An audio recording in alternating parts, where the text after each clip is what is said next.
औज़ुबिल्लाहिमिनश्शैतानिर्रजीम बिस्मिल्लाहिर्रहमानिर्रहीम। अस्सलामु अलैकुम रहमतुल्लाहि व बरकातुहू। दोस्तों, मेरा नाम शाकिर रज़ा ख़ान है और आप इस वक्त देख रहे हैं शादीहमारी.com मुस्लिम मैट्रिमोनियल वेबसाइट का यूट्यूब चैनल शादी हमारी। आखिर तलाक़ का ज़िम्मेदार कौन? एक मुहिम हमने शुरू की है, आओ रोके तलाक़ को। उसमें यह सवाल उठता है कि आखिर तलाक़ का ज़िम्मेदार कौन है, क्योंकि जब तक कि बीमारी नहीं मालूम होंगी तब तक हम इलाज नहीं कर पाएंगे। तो हमें ऐसे कई सारे सवालों के जवाब इन सीरीज़ में ढूंढने हैं और आप सबसे भी दरख्वास्त है कि आप भी अपने अपने इनपुट्स हमें दीजिए, आप भी अपनी अपनी राय हमें दीजिए।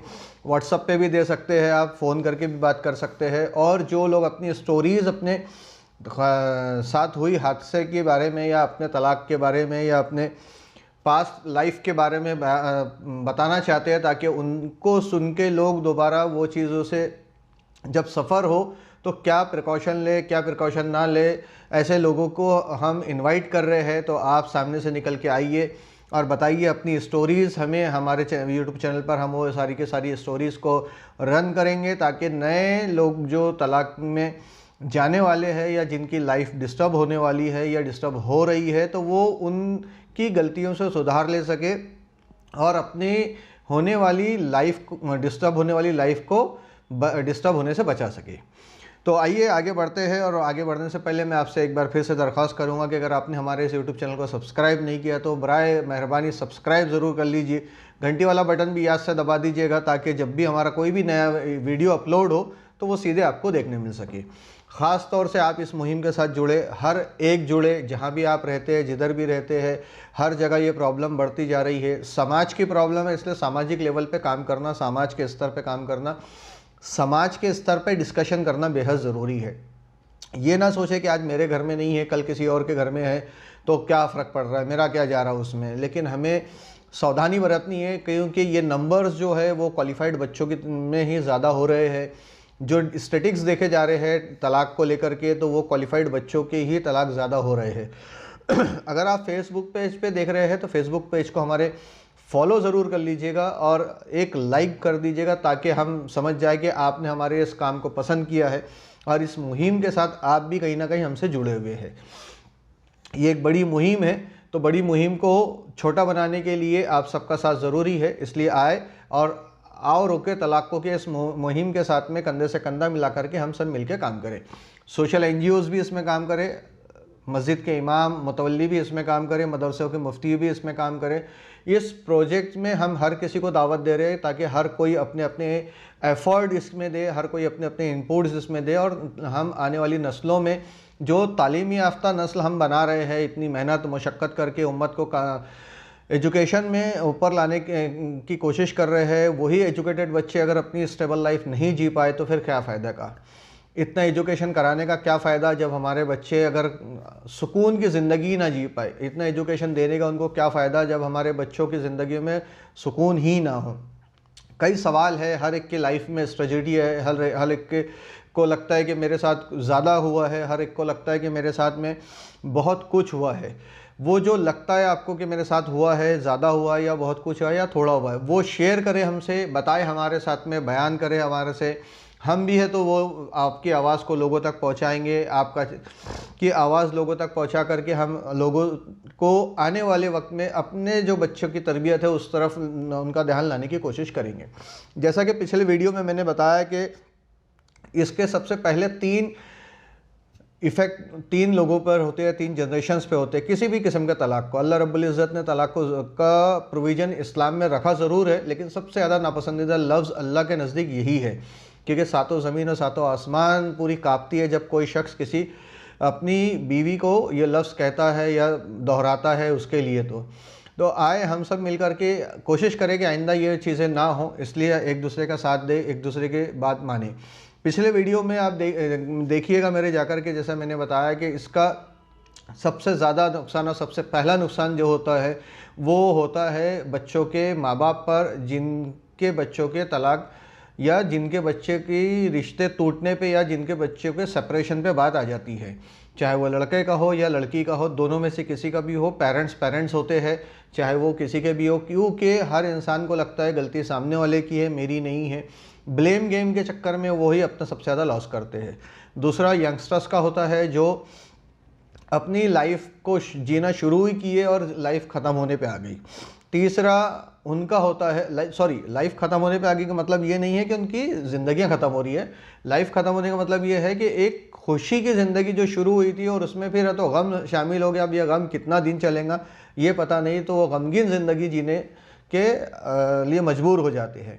तीसरा, उनसे होने वाली नई नस्लों का नुकसान होता है, उनकी साइकोलॉजिकल प्रॉब्लम्स आते हैं, जिस पर भी हम लोग इस शो में बात करेंगे, इस इवेंट सीरीज़ ऑफ शोज़ में बात करेंगे कि बच्चों के क्या साइकोलॉजिकल इफ़ेक्ट्स होते हैं, ऐसे बच्चों की परवरिश की क्या क्या दिक्कतें आती है, ऐसे बच्चे किस तरह से फिर है तो अपने बड़े होने के बाद बिहेव करते हैं। इन सब चीज़ों पे हम बात करेंगे। आज जो चीज़ पे मैं आपका सामने बात रखने जा रहा हूँ, इसी सीरीज़ की एक और टॉपिक के ऊपर बात रखने जा रहा हूँ मैं। वो बात है कि सबसे पहले जो बात है वो है कि क्यों आज तालीमी याफ्ता तबके में तलाक हो रहा है। हमने जो नागपुर शहर का फैमिली कोड का डेटा स्टडी किया है और कुछ मदरसों से स्टैटिक्स लिए हैं, तो मदरसों से लिए जाने वाले स्टैटिक्स और फैमिली कोड्स के स्टैटिक्स ये बताते हैं कि 80% डाइवर्सेस जो फाइल किए जा रहे हैं, टोटल जितने भी डाइवर्सेस फाइल हो रहे हैं उसमें 80% वो बच्चे हैं जो प्रोफेशनल डिग्रीज लेकर के हाईली क्वालिफाइड बन चुके हैं।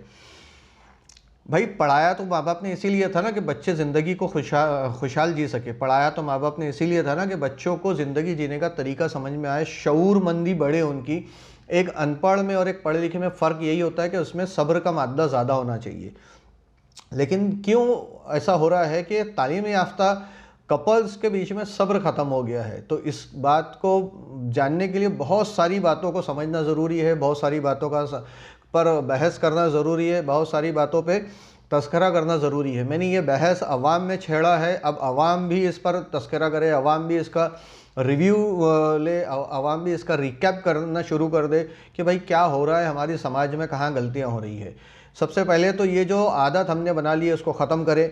अरे यार वो दूसरे के घर का मसला है, हम क्या बोलेंगे, हम क्या करेंगे। बिल्कुल भी नहीं, ये आपके घर का मसला है, क्योंकि ये समाज आपका है, ये उम्मत मोहम्मद सल्लल्लाहु अलैहि वसल्लम होने के नाते आप उसका समाज को अपना परिवार माने। क्योंकि हमारा दीन हमको सिखाता है कि 40 घर इधर 40 घर उधर भी अगर कोई भूखा सो जाए तो हमारा हलाल लुक्मा भी हम पे हराम हो जाएगा।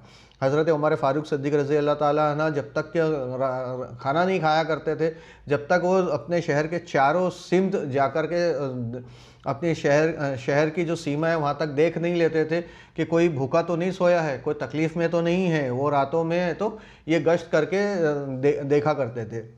हम ऐसे अमीरुल मोमिनीन के मानने वालों में से है जो अमीरुल मोमिनीन ने हमको ये अमल दिया है।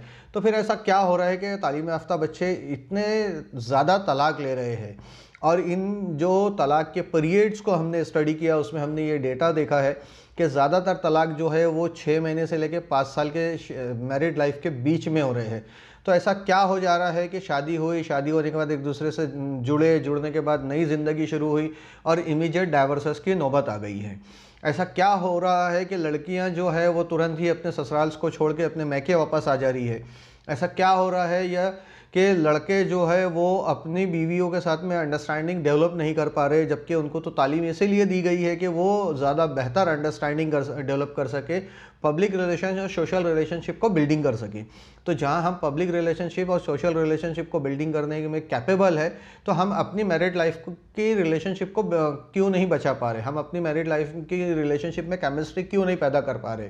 ऐसा क्या हो रहा है कि हम अपने ही हस्बैंड वाइफ के रिलेशनशिप को पब्लिकली डिस्कस कर रहे हैं, क्यों हम प्राइवेटली उसको रिजॉल्व करने की कोशिश नहीं कर रहे? ऐसा फिर क्या हो रहा है कि हमारे पेरेंट्स का इन्वॉल्वमेंट हमारी पर्सनल लाइफ में इतना ज़्यादा बढ़ जा रहा है कि पेरेंट्स इनके डिसीजन हमारे बच्चों जो यंगस्टर्स हैं उनकी लाइफ को ख़राब भी कर दे रहे हैं। मैक्सिमम औकात में देखा गया है और इसी डेटा स्टडीज़ में मैं आपसे ये भी बात भी शेयर करता चलूँ। चूँकि मैं नागपुर शहर का रहने वाला हूँ, नागपुर में काम कर रहा हूँ, इसलिए मैं नागपुर के डेटा की बात कर रहा हूँ। यही अमल जो है आप भी करें अपने शहर के आसपास में। पूरे इंडिया का कॉन्क्रीट डेटा मेरे पास इस वक्त अवेलेबल नहीं है, इसलिए मैं उसकी बात नहीं कर सकता। हाँ, सेंसेक्स 2011 के डेटा के मुताबिक जो डाइवर्सेस हुए हैं वो डाइवर्सेस पूरे इंडिया में वो 2001 से लेकर 2010 के बीच में फ़ाइल किए गए थे।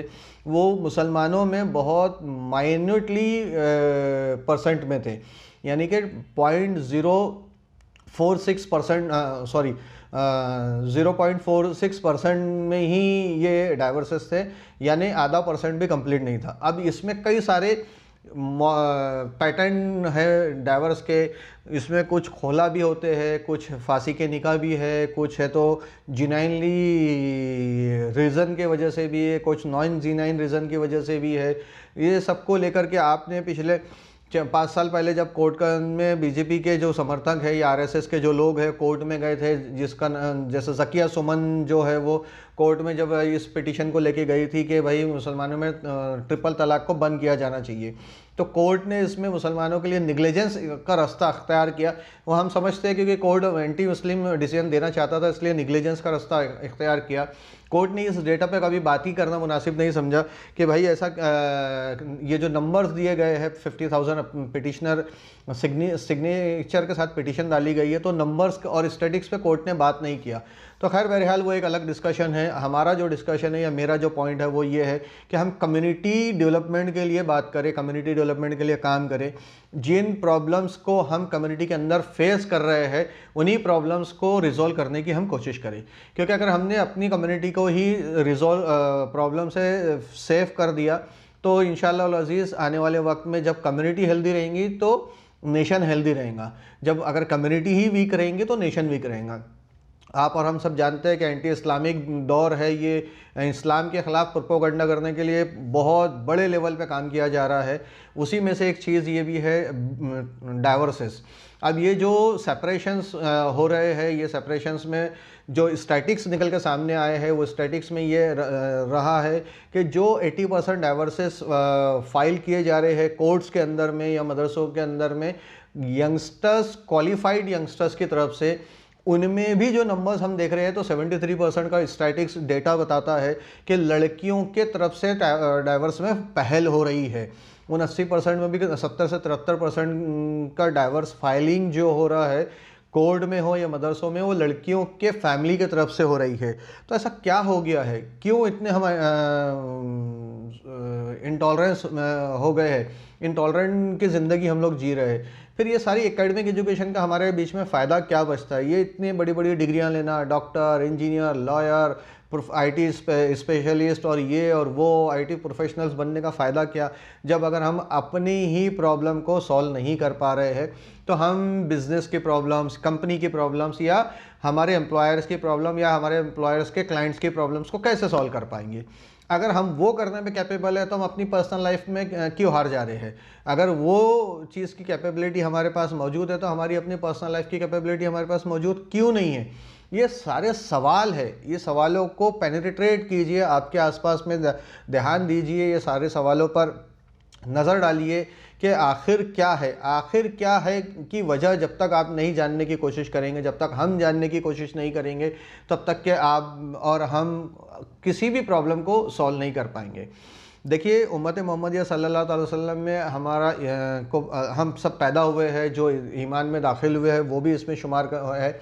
मैदान हशर में जब हम खड़े होंगे अल्लाह रब्बुल इज़्ज़त के सामने, तो अल्लाह रब्बुल इज़्ज़त जो हमसे सवाल जवाब करेंगे उसमें ये सेक्ट्स भी होंगे जिसमें ये हमसे अल्लाह तबारक व तआला पूछेगा कि तुमने उम्मत मोहम्मदिया सल्लल्लाहु अलैहि वसल्लम के लिए क्या किया, तुमने अल्लाह रब्बुल इज़्ज़त के बंदों के लिए क्या किया, ये भी पूछेगा।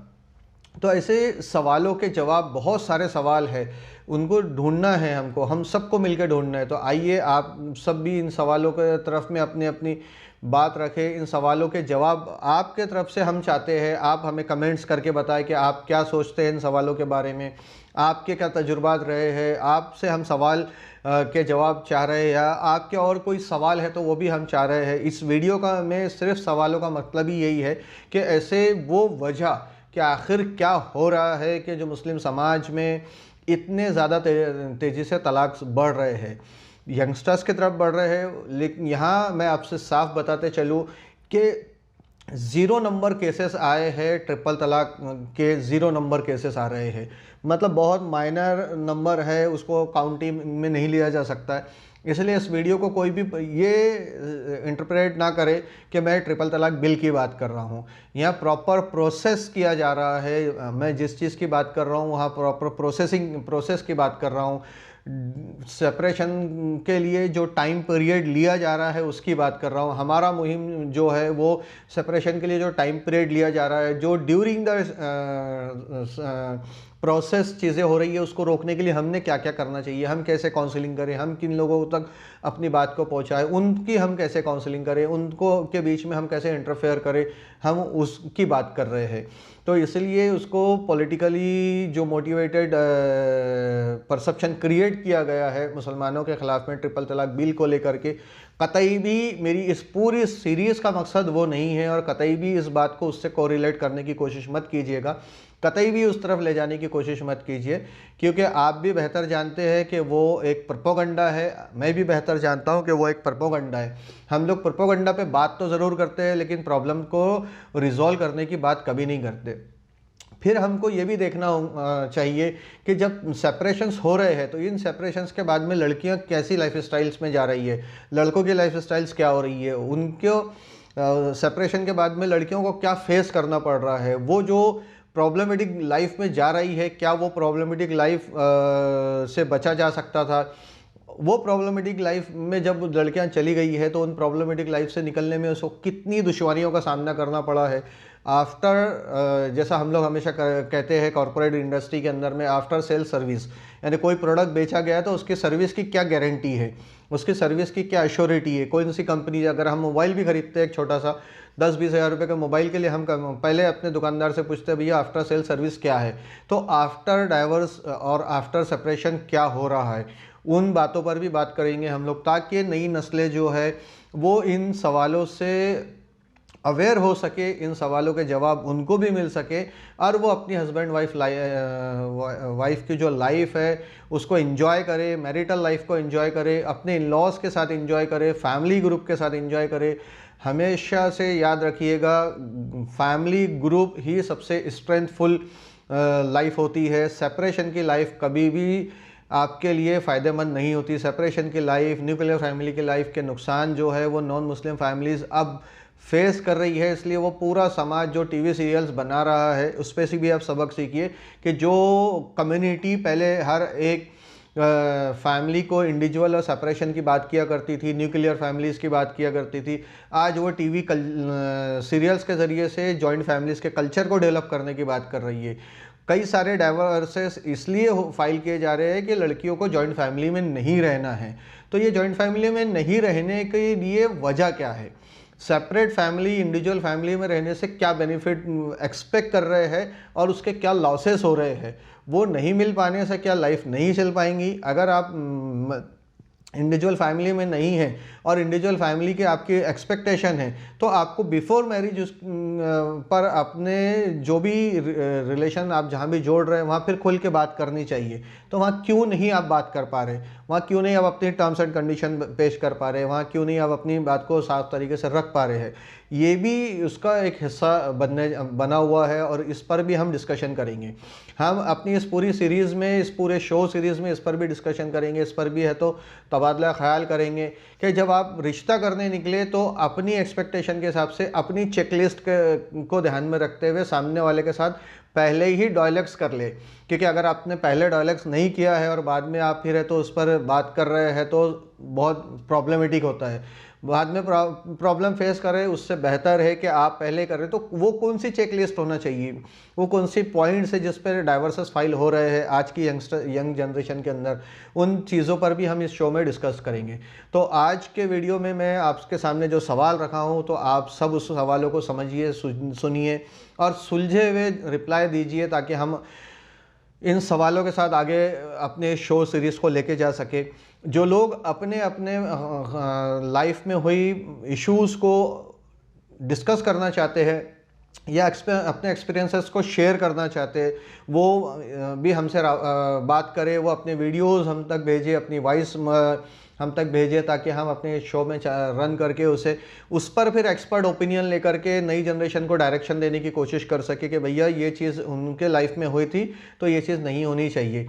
आप देखते हैं कि जब भी कोई नई कंपनियां कोई नया प्रोडक्ट लॉन्च करती है, उस पर एक R&D करती है, तो ये समझ लीजिए कि हमारा एक R&D फेस है। ये R&D फेस पे हम लोग काम कर रहे हैं, ताकि हमारी R&D, हमारी रिसर्च, हमारी डेटा, हमारी प्रीवियस एक्सपीरियंस जो कम्युनिटी ने फेस किया है, वो प्रीवियस एक्सपीरियंस की बुनियाद पर हम नई जनरेशन, यानी कि जब कंपनी उस जो प्रॉब्लम्स को फाइंड आउट करती है उसके ऊपर में अपने नए अपकमिंग प्रोडक्ट के अंदर में सुधार करती है। तो हमारी नई जनरेशन हमारा नया प्रोडक्ट मान के चले, हम नई जनरेशन की आदत व एतबार में, परवरिश में, उनके टॉलरेंस में वो सुधार करने की कोशिशें करें, ताकि जो पीछे हुआ वो आगे ना हो, और जो पीछे गुजर चुका हो उसको दोहराया ना जा सके।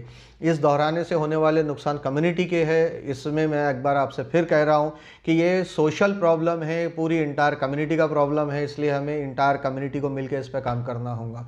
इंशाअल्लाह वल अज़ीज़, अल्लाह की ज़ात से उम्मीद है कि अल्लाह इसमें हमें कामयाबी अता फरमाएगा, हमारी मेहनत कामयाब होंगी, हम सब आए साथ मिलकर इस पर काम करेंगे तो अल्लाह रब्बुल इज़्ज़त हम सबको इस आने वाली जनरेशन में इस महामारी की तरफ बढ़ती हुई बीमारी को रोकने में कामयाबी अता फरमाएगा। अल्लाह रब्बुल इज़्ज़त से मेरी दुआ है कि अल्लाह तबारक व तआला हर एक जोड़ में मोहब्बत अता फरमाए, वैसी ही मोहब्बत जैसी हज़रत खुतैजा रज़ी अल्लाह ताला अन्हा और नबी करीम सल्लल्लाहु ताला अलैहि वसल्लम के बीच थी, वैसी ही मोहब्बत जो हज़रत हाजरा रज़ी अल्लाह ताला और हज़रत इब्राहीम अलैहिस्सलाम के बीच थी, और तमाम वैसी मोहब्बत जो बीबी फ़ातिमा रज़ी अल्लाह ताला अन्हा हज़रत अली मुर्तज़ा रज़ी अल्लाह ताला अन्हा के बीच रही है। इंशाअल्लाह अल अज़ीज़ हम सबको अल्लाह सेहतमंद रखे, हिफ्ज़ व ईमान में रखी, यही मेरी आप सबसे के लिए दुआ है। हम सब एक दूसरे के लिए दुआएं करते रहे। इंशाअल्लाह आने वाले वीडियो में फिर आप सबसे मुलाकात होंगी, तब तक के अलविदा लेना चाहूँगा। जज़ाकल्लाह खैर, अल्लाह हाफ़िज़।